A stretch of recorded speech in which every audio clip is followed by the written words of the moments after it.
Hello students, आपके अपने channel सागर classes RTK में आपका स्वागत है। आज हम जो हमारी आर्मी प्रश्न पत्रों की सीरीज चल रही है उसमें प्रश्न पत्र नंबर 31 करेंगे। प्रश्न पत्र नंबर जो है 31 करेंगे, पेपर सेट 31 करेंगे। इसमें अन्य प्रश्न पत्रों की तरह से ही 15-15 प्रश्न रहेंगे और उनके साथ में 2-2, 3-3, 4-4 प्रश्न जो है स्टूडेंट्स अतिरिक्त बताए जाएंगे। तो लेकिन जो आज का प्रश्न पत्र है उसमें कुछ यूनिक प्रश्न हैं, अलग से प्रश्न हैं भाई, तो इम्पोर्टेंट हो जाता है परीक्षा की दृष्टि से। तो शुरू करने से पहले देखिए भी सागर क्लासेज आरटीके को ज़्यादा से ज़्यादा शेयर कीजिए, सब्सक्राइब कीजिए। कम से कम, ज़्यादा नहीं तो मैं ये कहूँगा कि एक बच्चा एक सब्सक्राइबर तो अपने मन से जोड़े भाई, क्योंकि आपका सब्सक्राइब करना ही जो है ये मेहनत का फल है। तो लगातार जो पिछले दिनों से आप कंटिन्यू देख रहे हैं वीडियो, तो इसमें आपका जो फ़ायदा हो रहा है तो उसकी एवरेज में कह सकते हैं या फिर आप अपने लेवल पर भी कह सकते हैं, कम से कम एक सब्सक्राइबर को तो जोड़ो अपने लेवल के ऊपर, तब ही ये कंटिन्यू चल पाएगा स्टूडेंट्स। तो देखें, सागर क्लासेस आरटीके के ऊपर आपका स्वागत है। अभ्यास पेपर 31 और स्पेशल स्टूडेंट्स ये किन बच्चों के लिए है? आर्मी वाले बच्चों के लिए है जिनका नज़दीक पेपर होना है। पहला क्वेश्चन है, अर्जुन अवार्ड दिया जाता है। पहला क्वेश्चन है, अर्जुन अवार्ड दिया जाता है। तो स्टूडेंट्स, अर्जुन अवार्ड दिया जाता है किस क्षेत्र में? विशिष्ट खिलाड़ियों को दिया जाता है। ये विशेष खिलाड़ियों को दिया जाता है। विशेष खिलाड़ी, विशेष खिलाड़ियों को यह दिया जाता है। विशेष खिलाड़ियों को, पहली चीज विशेष खिलाड़ियों को दिया जाता है।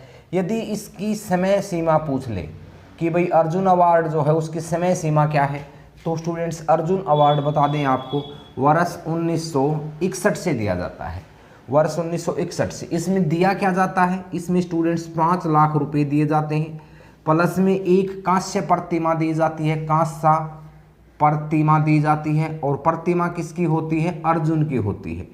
अर्जुन की कांस्य प्रतिमा दी जाती है। खेल के क्षेत्र में कोई खिलाड़ी विशिष्ट योगदान दे, विशेष जो है वो रोल भूमिका अदा करे, तो उसको यह पुरस्कार दिया जाता है। कब से दिया जाता है? 1961 से। राशि कितनी दी जाती है? 5 लाख रुपए राशि दी जाती है। प्लस में क्या दिया जाता है? कांस्य प्रतिमा किसकी? अर्जुन की। और एक प्रशस्ति पत्र भी दिया जाता है। तो ये था क्वेश्चन। दूसरा प्रश्न है आपका, कश्मीर घाटी का मुख्य शहर है। प्रश्न है, कश्मीर घाटी का मुख्य शहर। कश्मीर घाटी का मुख्य शहर कौन सा है? तो स्टूडेंट्स ये है आपका श्रीनगर। श्रीनगर जो है वो कश्मीर घाटी का मुख्य शहर है। और स्टूडेंट्स यहाँ एक झील पूछ लेता है कई बार। ये झील है स्टूडेंट्स आपकी श्रीनगर में, कौन सी झील है? तो इसमें है आपकी कश्मीर घाटी का मुख्य शहर है श्रीनगर। और ये स्टूडेंट्स यहाँ से टच होकर के निकलती है झेलम नदी। झेलम नदी, जिसका विस्तृतता, जिसका पुराना नाम है। और जो झील है स्टूडेंट्स वो है वूलर, वूलर झील। तो यहाँ आपको ध्यान में रखना है, मीठे पानी की बड़ी झील है ये। झेलम नदी यहाँ से टच होकर निकलता है और कश्मीर घाटी का मुख्य शहर है श्रीनगर। जम्मू कश्मीर की स्टूडेंट्स ये राजधानी होता था। अब जम्मू कश्मीर स्टेट नहीं है, पहले स्टेट होती थी, तब श्रीनगर राजधानी होता था। तो देखें क्या कहता है, किस देश का मध्य रात्रि का सूर्य का देश कहते हैं? किस देश को, प्रश्न है, किस देश को मध्य रात्रि के सूर्य का देश कहा जाता है? किस देश को मध्य रात्रि के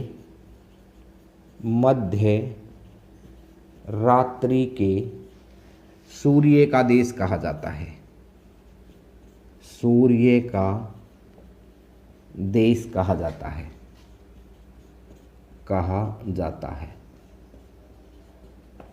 तो इसमें आंसर आ जाएगा स्टूडेंट्स आपका नॉर्वे। जो नॉर्वे देश है इसे मध्य रात्रि के सूर्य का देश कहा जाता है। और इसकी यदि मैं राजधानी की बात करूं नॉर्वे की, तो नॉर्वे की जो राजधानी है वो है स्टूडेंट्स ओस्लो। ओस्लो, यहाँ पर विशेष पॉइंट है ओस्लो में कि यहाँ पर शांति का नोबेल दिया जाता है। शांति का नोबेल पुरस्कार, शांति का नोबेल पुरस्कार ओस्लो में ही दिया जाता है। और ओस्लो राजधानी किसके? नॉर्वे की। नॉर्वे को क्या बोला जाता है? मध्य रात्रि के सूर्य का देश कहा जाता है। कई बार उगते हुए सूर्य का पूछ लेता है, उगते हुए सूर्य का। तो उगते हुए सूर्य का देश स्टूडेंट्स, ये क्वेश्चन पहले भी आया है बार बार, तो आप मेरे साथ रिपीट कीजिए, इसको बोलिए, अपने आप याद हो जाएगा। सूर्य का देश कौन सा है स्टूडेंट्स? ये आपका जापान है, और जापान की राजधानी टोक्यो है। डूबते हुए सूर्य का भी पूछ लेता है, डूबते हुए का, डूबते हुए सूर्य का देश, डूबते हुए सूर्य का देश। तो डूबते हुए सूर्य का देश है ब्रिटेन, और ब्रिटेन की राजधानी है लंदन। तो ये आपको ध्यान रखना है, कैपिटल एक आपके एग्जाम में ज़रूर आएगी भाई। तो दूसरा क्वेश्चन देखें, सत्यमेव जयते कहाँ से लिया गया है? जो हमारा राष्ट्रीय वाक्य है, सत्यमेव जयते, सत्यमेव जयते कहाँ से लिया गया है? तो लिया गया है, प्रश्न है सत्यमेव जयते कहाँ से लिया गया है? तो ये लिया गया है मुंडको उपनिषद से। मुंडको उपनिषद, मुंडको उपनिषद से यह लिया गया है। सत्यमेव जयते, सत्य की जीत होती है, इसका अर्थ है ये हमारा राष्ट्रीय वाक्य है। जो हमारा राष्ट्रीय प्रतीक है उसमें भी इसको लिखा गया है, सत्यमेव जयते। तो 4 शेरों की मूर्तियां जो सारनाथ में स्थित हैं, अशोक स्तंभ, उसका शीर्ष भाग जो है स्टूडेंट्स हमारा राष्ट्रीय चिन्ह है, उसमें भी सत्यमेव जयते लिख रखा है। तो लिया गया है मुंडको उपनिषद से। कई बार ये पूछ लेता है उपनिषद का अर्थ क्या होता है? उपनिषद का अर्थ, तो गुरु के पास बैठकर, गुरु के पास बैठकर प्राप्त की गई शिक्षा, की गई शिक्षा, गुरु के पास बैठकर प्राप्त की गई शिक्षा, इसका अर्थ है गुरु के पास बैठकर प्राप्त की गई शिक्षा। नेक्स्ट देखिए भी क्या कहता है, दूसरा पॉइंट है कितने ये संख्या में? इनकी संख्या भी पेपर में आ जाती है भाई। तो 108 है, ये मैं पहले भी बता चुका हूँ। कई बार वेद पूछ लेता है, वेद कितने हैं? तो वेद 4 हैं। वेदांग कितने हैं? वेदांग 6 हैं। पुराण कितने हैं? पुराण जो है स्टूडेंट्स आपके 18 हैं। और संस्कार कितने हैं? संस्कार जो है आपके 16 हैं। और श्रृंगार कितने हैं? श्रृंगार भी 16 हैं। और वेद कितने हैं? वेद 108 है। तो ये पूछा जा सकता है कि कौन सी चीज़ कितनी है, तो हम बता देंगे कि ये चीज़ इतनी है संख्या में। नेक्स्ट क्या कहता है देखिए, हॉटलाइन क्या होती है? एक दूर संचार कड़ी है हॉटलाइन, आसान क्वेश्चन है। हॉटलाइन, हॉटलाइन क्या होती है? तो हॉटलाइन क्या होती है स्टूडेंट्स? एक दूर संचार कड़ी, एक दूर संचार कड़ी है हॉटलाइन, जो कम्युनिकेशन के लिए काम आती है। हॉटलाइन दूर संचार कड़ी है। नेक्स्ट है, बुल फाइटिंग किस देश का है? राष्ट्रीय खेल है बुल फाइटिंग। बुल फाइटिंग किस देश का राष्ट्रीय खेल है? किस देश का राष्ट्रीय खेल है? बुल फाइटिंग किस देश का राष्ट्रीय खेल है? तो राष्ट्रीय खेल स्टूडेंट्स बुल फाइटिंग किस देश का है, पूछ लिया जाए तो हम बताएंगे स्पेन का है। और स्पेन की राजधानी क्या है? मैड्रिड है। मैड्रिड स्पेन की राजधानी है। बुल फाइटिंग उसका राष्ट्रीय खेल है। जिस तरह से भारत का राष्ट्रीय खेल कौन सा है? हॉकी है। पाकिस्तान का कौन सा है? हॉकी है। तो इस तरह से अलग अलग देशों के स्टूडेंट्स अलग अलग राष्ट्रीय खेल होते हैं। तो बुल फाइटिंग किसका है? ये बुल फाइटिंग जो है स्टूडेंट्स ये आपके इसका स्पेन का है। एक पर्सन पूछा है कि भाई बिहू किसका नृत्य है? बिहू 3 दिन चलता है और ये असोम का है। बिहू नृत्य किसका है? असोम का है। कई बार ये पूछ लेता है कि दुर्गा पूजा कहाँ का है? दुर्गा पूजा, तो दुर्गा पूजा स्टूडेंट्स ये आपका पश्चिम बंगाल का है। पश्चिम बंगाल का है। कई बार ये पूछ लेता है गणेश उत्सव कहाँ का है? गणेश उत्सव, तो स्टूडेंट्स जो गणेश उत्सव है ये आपका महाराष्ट्र का है। तो भारत में अलग अलग जगह में अलग अलग जो है वो त्यौहार नृत्य मनाए जाते हैं। त्यौहार तो जो बिहू त्यौहार भी है, ये नृत्य भी है स्टूडेंट्स। दुर्गा पूजा किसका है? ये त्यौहार है, दुर्गा पूजा पश्चिम बंगाल का है। गणेश उत्सव त्यौहार है, ये महाराष्ट्र का है। एक ये स्टूडेंट्स ओणम मनाते हैं, ओणम। ओणम जो हो केरल का है, केरल का है। तो इस तरह से अलग अलग स्टेटों के अलग अलग हैं, और ये 2-4 बार आप पढ़ोगे तो याद हो जाएगा।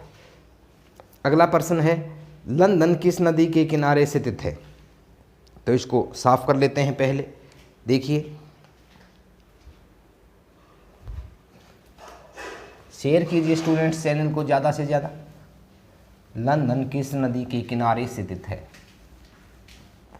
लंदन किस नदी के किनारे स्थित है?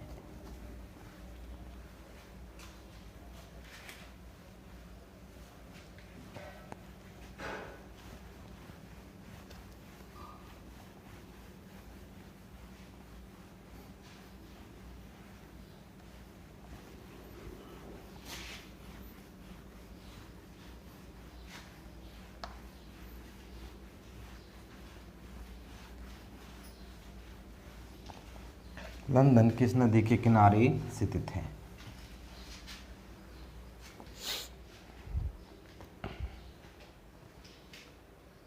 तो देखिए भाई, लंदन किस नदी के किनारे स्थित है?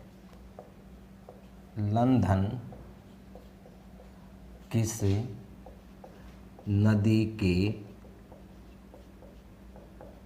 किनारे स्थित है?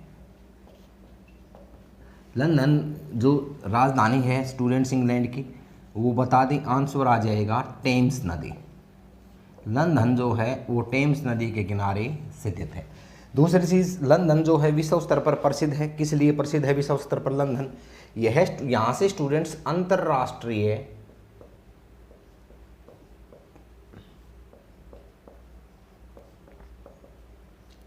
समय रेखा गुजरती है। अंतर्राष्ट्रीय समय रेखा किससे गुजरती है? लंदन से गुजरती है। लंदन से गुजरती है ग्रीनविच से अंतर्राष्ट्रीय समय रेखा गुजरती है, जो कितने डिग्री देशांतर है? 0 डिग्री देशांतर। 0 डिग्री देशांतर है वह, और जो है उसको क्या बोलते हैं स्टूडेंट्स? प्रधान यामोत्तर। प्रधान यामोत्तर भी उसको बोला जाता है, 0 डिग्री देशांतर रेखा को, जो लंदन से गुजरती है। ग्रीनविच लंदन से अंतर्राष्ट्रीय समय रेखा है, इंग्लैंड की राजधानी है, टेम्स नदी के किनारे स्थित है। और भारत का समय यदि पूछ ले इससे कितने घंटे आगे है, तो 5.5 घंटे आगे है। और भारत की मानक समय रेखा 82.5 डिग्री पूर्वी देशांतर है। और जो कहाँ से गुजरती है? इलाहाबाद नैनो मिर्ज़ापुर। इलाहाबाद नैनी मिर्ज़ापुर से यह गुजरती है। ये आपको ध्यान में रखना है। तो लंदन के लिए 3-4 चीज़ें हैं जो पेपर के लायक हैं। नेक्स्ट है, नक्शे का प्रयोग होता है तो दूरी, दिशा और स्टूडेंट्स लंबाई मापने के लिए होता है। जो मैप है, नक्शा का प्रयोग होता है।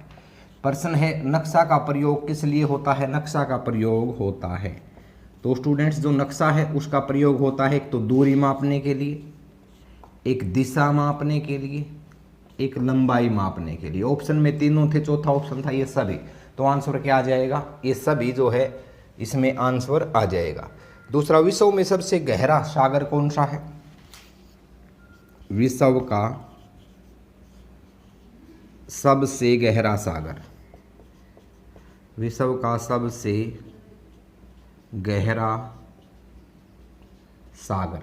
तो विश्व का सबसे जो गहरा सागर है स्टूडेंट्स वो है प्रशांत महासागर। प्रशांत महासागर। और प्रशांत महासागर में गहरा स्थान पूछ ले कि भाई इसमें स्थान कौन सा है गहरा प्रशांत महासागर में, तो ये है स्टूडेंट्स आपका मेरियाना गर्त। मेरियाना गर्त, मेरियाना गर्त। ये फिलीपींस द्वीप समूह के पास है। 11,033 मीटर इसकी गहराई है समुद्र में। तो सबसे गहरा गर्त है ये विश्व का प्रशांत महासागर में। और सबसे गहरा सागर भी कौन सा है? प्रशांत महासागर है। नेक्स्ट है, भारत ने गोवा को पुर्तगालियों से कब मुक्त करवाया? कब आज़ाद हुआ बे गोवा? भारत ने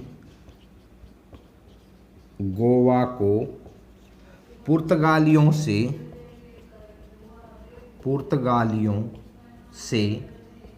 कब आज़ाद करवाया? कब आज़ाद करवाया। तो ये आज़ाद करवाया स्टूडेंट्स भारत ने गोवा को पुर्तगालियों से 1961 में। 1961 में आज़ाद हुआ था गोवा। देश आज़ाद हो गया था 1947 में, लेकिन गोवा आज़ाद हुआ था 1961 में। एक चीज़ और, गोवा जो है स्टूडेंट्स 1961 से 1987 तक जो है यूटी रहा था, केंद्र शासित प्रदेश रहा था 1987 तक। स्वतंत्र राज्य गोवा कब बना था? 1987 में क्या बना? स्वतंत्र राज्य। स्वतंत्र राज्य बना था 1987 में। एक क्षेत्रफल की दृष्टि से सबसे छोटा है गोवा, क्षेत्रफल की दृष्टि से सबसे छोटा है स्टूडेंट्स गोवा। क्षेत्रफल की दृष्टि से सबसे छोटा राज्य है भारत का। सबसे बड़ा राजस्थान है, सबसे छोटा गोवा है, और सबसे पहले गुलाम होने वाला भी है गोवा। गोवा 1510 में गुलाम हो गया था और आज़ाद बाद में हुआ है। यहाँ से एक प्रश्न इस तरह से भी निकलता है कि वो कौन सा भारत का राज्य है जो सबसे पहले आज़ाद हुआ और सबसे बाद में, जो सबसे पहले तो गुलाम हुआ और सबसे बाद में आज़ाद हुआ? तो वो गोवा है स्टूडेंट्स। आपको ये 3-4 चीज़ें गोवा की ध्यान में रखनी। प्रति व्यक्ति आय भी यहाँ की देख रहे हैं। नेक्स्ट है, पेरिस किस नदी के किनारे है? तो पेरिस सेन नदी के किनारे है। पेरिस किस नदी के किनारे है? किस नदी के किनारे है? पेरिस किस नदी के किनारे है? तो स्टूडेंट्स आंसर क्या आ जाएगा? पेरिस जो है वो सीन नदी के किनारे है। और पेरिस किसकी राजधानी है? फ्रांस की राजधानी है, फ्रांस। और इसको क्या बोलते हैं? शुरा और सुंदरियों का देश बोलते हैं। शुरा और सुंदरियों का देश, शुरा और सुंदरियों का देश बोला जाता है। यूरोप महाद्वीप का देश है स्टूडेंट्स ये फ्रांस। नेक्स्ट है, नेशनल बायोनिकल गार्डन किस शहर में है? नेशनल बायोनिकल गार्डन ये स्टूडेंट्स आपका लखनऊ में है। देखिए question, national botanical garden, national botanical garden कहाँ है? लखनऊ में है। और प्रश्न आया था पहले, लखनऊ किस नदी के किनारे है? तो लखनऊ जो है स्टूडेंट्स वो गोमती नदी के किनारे है लखनऊ। और किसकी राजधानी है? उत्तर प्रदेश की राजधानी है। लखनऊ उत्तर प्रदेश की राजधानी है, गोमती नदी के किनारे है। और यहाँ आपका राष्ट्रीय औषधि अनुसंधान भी स्थित है। और यहाँ पर स्टूडेंट्स इसको नवाबों का शहर भी कहते हैं। काफ़ी क्वेश्चन है लखनऊ से, काफ़ी क्वेश्चन पहले भी आए हैं इससे। एक है H1N1 क्या है? तो स्वाइन फ्लू है स्टूडेंट्स, ये स्वाइन फ्लू का वायरस है H1N1। तो ये था भाई आपका सामाजिक वाला पोर्शन, सामाजिक अध्ययन या सामान्य ज्ञान वाले प्रश्न थे। अब हम सामान्य विज्ञान के प्रश्न करेंगे। तो ज़्यादा से ज़्यादा स्टूडेंट्स चैनल को शेयर कीजिए, सब्सक्राइब कीजिए, लाइक कीजिए और बेल आइकन का बटन दबाएं ताकि सारे के सारे वीडियो आप तक पहुँचें। प्रश्न है, हास्य गैस कौन सी है? हास्य गैस, साइंस के क्वेश्चन शुरू होते हैं। कई बार पहले प्रश्न आ चुका है, हास्य गैस कौन सी है? हास्य गैस कौन सी है? तो स्टूडेंट्स हास्य गैस आपका आंसर आ जाएगा nitrous oxide. Nitrous oxide, nitrous oxide जो है वो हास्य गैस है। दूसरा क्वेश्चन है, आग बुझाने में कौन सी गैस प्रयोग होती है? आग बुझाने में, आग बुझाने में गैस प्रयोग होती है। तो कौन सी होती है आग बुझाने में? CO2। CO2 जो है वो आग बुझाने में प्रयोग होती है। इसके अतिरिक्त जो है CO2 स्टूडेंट्स ग्लोबल वार्मिंग के लिए भी उत्तरदायी है। ग्लोबल वार्मिंग, ग्लोबल वार्मिंग के लिए भी रिस्पॉन्सिबल है CO2। दूसरी चीज़ CO2 जो है प्रकाश संश्लेषण में भी काम आती है। प्रकाश संश्लेषण, प्रकाश संश्लेषण में भी CO2 काम आती है। तीसरी चीज़ जो है स्टूडेंट्स, जो CO2 है ये कई बार पूछता है ठंडे पेय पदार्थों में कौन सी होती है? ठंडे पेय पदार्थ, ठंडे पेय पदार्थों में CO2 होती है। और इसके बाद में पूछता है शुष्क बर्फ किसका उदाहरण है? तो शुष्क बर्फ जो है वो ठोस CO2 का उदाहरण है।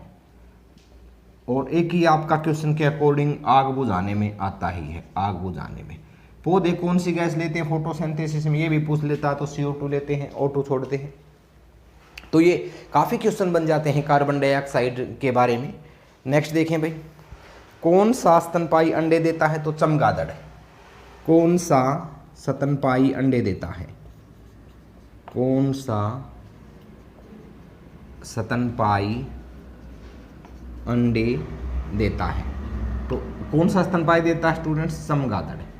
चमगादड़ जो है ये अंडे देने वाला स्तनपायी है, सबसे छोटा स्तनधारी है स्टूडेंट्स ये। नेक्स्ट है लेप्रोस्कोपी का संबंध है सर्जरी और रोग की जांच से भाई। लेप्रोस्कोपी, लेप्रोस्कोपी सर्जरी से है और रोग की जांच से, रोग की जांच से है। नेक्स्ट देखें, कौन सा मिश्रित उर्वरक है? तो NPK मिश्रित है जिसमें कई एक से अधिक पोषक तत्व हों भाई, वो मिश्रित उर्वरक होता है। मिश्रित उर्वरक, मिश्रित उर्वरक कौन सा है? तो स्टूडेंट्स NPK। इसमें नाइट्रोजन होता है, फास्फेट होता है स्टूडेंट्स, पोटासियम होता है। तो ये आपका मिश्रित उर्वरक है। एक पूछा गया है पदार्थ की चौथी अवस्था कौन सी है? पदार्थ की चौथी अवस्था, तो स्टूडेंट्स पदार्थ की चौथी अवस्था है आपकी, आंसर आ जाएगा प्लाज्मा। प्लाज्मा चौथी अवस्था है, ये 4th स्टेज है पदार्थ की। कई बार 5वीं पूछ लेता है तो बोस आइंस्टीन। और मुख्य अवस्थाएं पूछ ले तो 3 होती हैं पदार्थ की, गैस, तरल और ठोस। ये 1, 2 और 3। और चौथी पूछ ले प्लाज्मा, 5वीं पूछ ले बोस आइंस्टीन। तो ये 4 अवस्थाएं, 5 अवस्थाएं होती हैं पदार्थ की, इनमें से मुख्य 3 होती हैं। नेक्स्ट है, किस दांत के नीचे 3 जड़ें होती हैं? तो स्टूडेंट्स जो मोलर दांत होते हैं उनके नीचे 3 जड़ें होती हैं। किस दांत के नीचे 3 जड़ें होती हैं? किस दांत के नीचे 3 जड़ें होती हैं? तो काफ़ी आसान क्वेश्चन है, किस दांत के नीचे 3 जड़ें होती हैं? तो स्टूडेंट्स ये आपका मोलर होते जो हैं, मोलर, प्रीमोलर, कैनाइन, इंसेजर, ये 4 प्रकार के दांत होते हैं। उनमें जो मोलर दांत होते हैं उनके नीचे स्टूडेंट्स 3 जड़ें होती हैं, आपको ध्यान में रखना है। नेक्स्ट है, किसके पाचन में लार मदद करती है? तो स्टार्च, जो आपका स्लाइवा है स्टूडेंट्स, किसके पाचन में लार मदद करती है? किसके पाचन में लार मदद करती है? तो स्टूडेंट्स किसके पाचन में लार मदद करती है? स्टार्च के पाचन में लार मदद करती है। और जो स्टूडेंट्स लार है उसमें पानी कितना होता है? 99% पानी होता है। और म्यूसिन के कारण इसमें क्या होता है? चिपचिपापन होता है। और टाइलिन एंजाइम का काम क्या है? सरलीकरण करना होता है। और लाइपोज एंजाइम का काम क्या है? रोगाणु मुक्त भोजन को करना होता है। और जो है पाचन स्टूडेंट्स लार में मुंह से ही स्टार्ट होता है। काफ़ी क्वेश्चन है लार से रिलेटेड। नेक्स्ट है, निकट दृष्टि दोष किस कारण होता है? तो आंख की पुतली के आकार में परिवर्तन। देखिए भी, निकट दृष्टि दोष का कारण पूछा है, आंख की बीमारी है। निकट दृष्टि दोष में जो है क्या है? आंख की पुतली में परिवर्तन होता है। आंख की पुतली में परिवर्तन, आंख की पुतली में क्या होता है? परिवर्तन होता है निकट दृष्टि दोष में। इसमें निकट की वस्तुएं कैसे दिखाई देती हैं? साफ दिखाई देती हैं। और दूर की में क्या होता है? धुंधलापन दिखाई देता है। और इसमें कौन सा लेंस का प्रयोग होता है स्टूडेंट्स? आउटर लेंस का प्रयोग इसमें होता है। और इसको क्या बोलते हैं निकट दृष्टि दोष को? मायोपिया। इसको जो है स्टूडेंट्स आपको मायोपिया बोला जाता है। नेक्स्ट देखें क्या कहता है। नेक्स्ट क्वेश्चन है, मनुष्य के मस्तिष्क का वजन कितना होता है? तो मनुष्य के मस्तिष्क का वजन पूछा है भाई। मस्तिष्क का वजन तो इसमें ऑप्शन के अकॉर्डिंग कितना है? 1500 ग्राम मस्तिष्क का वजन होता है। महिला का जो है स्टूडेंट्स वो इसमें वैसे एग्जैक्ट देखा जाए तो महिला का 1350 ग्राम वजन होता है और पुरुष का 1400 ग्राम वजन होता है। लेकिन इसने एवरेज बता दिया है, तो इसमें ये बायो से संबंधित डेटा बिल्कुल फिक्स नहीं होते हैं। यहाँ पर ऑप्शन के अकॉर्डिंग ये 1500 ग्राम ही सही है। मस्तिष्क का वजन। और मस्तिष्क में प्रश्न आता है मस्तिष्क में क्या नहीं होता, तो स्टूडेंट्स बता दें आपको, मस्तिष्क में पेन रिसेप्टर नहीं होते हैं, जो दर्द का संकेत देने वाले होते हैं वो नहीं होते हैं। कौन सा संक्रामक रोग है, ये ऑप्शन के अकॉर्डिंग टीबी है स्टूडेंट्स। संक्रामक रोग के ऑप्शन दिए हैं, संक्रामक रोग कौन सा है, तो ये टीबी जो है ये संक्रामक रोग है। और ये किस से फैलता है, ये जीवाणु से फैलता है भाई टीबी। और जीवाणु का क्या नाम है, ट्यूबरोक्यूलोसिस। ट्यूबरोक्यूलोसिस से फैलता है टीबी, संक्रामक रोग है। इसमें और भी ऑप्शन दे रखे थे लेकिन उनमें टीबी जो है वो जीवाणु से फैलने वाला संक्रामक रोग है। नेक्स्ट है पानी का घनत्व अधिकतम कहाँ होता है, तो पानी का घनत्व होता है 4 डिग्री सेल्सियस के ऊपर। ये क्वेश्चन डिटेल से बताया था मैंने, पानी का घनत्व होता है 4 डिग्री सेल्सियस के ऊपर सर्वाधिक। तो ये था स्टूडेंट्स आपका प्रश्न पत्र नंबर 31। इससे पहले हम 30 प्रश्न पत्र कर चुके हैं। जो भी प्रश्न पत्र आपको देखना है उससे में आप YouTube के ऊपर जाएं, सागर क्लासेज RTK लिखें, उसमें लिखें आर्मी स्पेशल जो है स्पेशल प्रश्न पत्र या अभ्यास सेट एक्सरसाइज सेट नाम डाल दें, 1 से 30 तक जो डालोगे वही आ जाएगा। और सारे के सारे देखने हैं स्टूडेंट्स के, इनके नोट्स निकालने हैं। और ये देखने के बाद में गारंटी है, दावा करता हूँ कि आपका आर्मी में प्रश्न नहीं छूटेगा। 101% जितने जो मार्क्स होते हैं आप अच्छे से तैयारी करोगे तो सारे के सारे आपके आएंगे। मैं फिर से एक बार आपसे आग्रह कर रहा हूँ कि चैनल को ज़्यादा से ज़्यादा फैलाएं, तो ज़्यादा नहीं तो ये कहें कि एक बच्चा एक को तो जोड़े भाई। तो इस तरह से धीरे धीरे हमारी अच्छी तैयारी हो जाएगी। और अब ये मानो कि हमारे पास 1 महीना है, 1 महीने में हमारा जो एग्ज़ाम होने वाला है स्टूडेंट्स, 1 महीने में इन प्रश्न पत्रों को आप 1 बार देखो, 2 बार देखो, 10 बार देखो, नोट्स निकालो। ये लगा लो कि इन्हीं में से पेपर बनना है, इससे बाहर कुछ नहीं आएगा। तो इन्हीं शब्दों के साथ स्टूडेंट्स मैं अपनी वाणी को विराम देना चाहूँगा। धन्यवाद। जय भारत, जय हिंद।